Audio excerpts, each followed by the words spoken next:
ଚାଷୀ ମାରଣ ନୀତି ଚଳିବ ନାହିଁ ଆମ ଦାବି ସରକାର ତମେ ମାନି ନିଅ। धानाई चरण टुडू तिहिडी ब्लॉक रो नोडल ऑफिसर नहीं आज बामन बिंधाटे चाषी मैंने रास्ता रोक करेंगे बोली गोटे चेतावनी देते तो आम आसलु आसला जिते सब चाषी अच्छा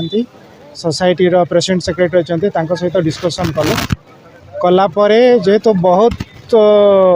धान स्टॉक होती केमी इमिडिएटली केमती मिलर माध्यम ताको खाली कर दिज्व एवं पुणी पर्यायक्रमे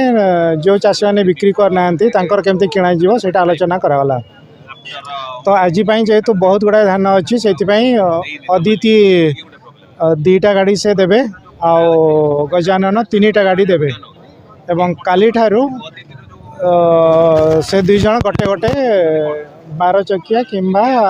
16 चकिया से गाड़ी देवे एवं या उठेबे एवं टिके खाली हो गला तापर पुणी धीरे धीरे चाषी मानकर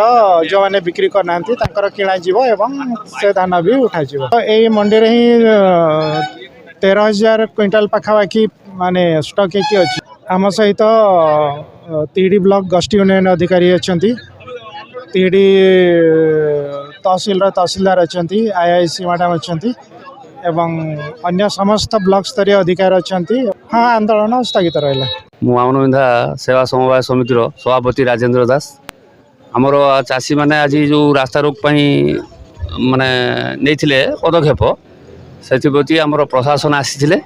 आसिकी आमर जो धान उठा जो धान स्टॉकेड ताकू सब समाधान कले जाऊ एति मु प्रशासन को धन्यवाद देवी आम कथा आज बुझी नहीं आंदोलन स्थगित रहा। प्रशासन दायित्व नेले आम धान केमिति उठे कौन करेंगे प्रशासन जदि खिलाफ हुए पुणी चाषी माने पुणी राजरास्ता बुले।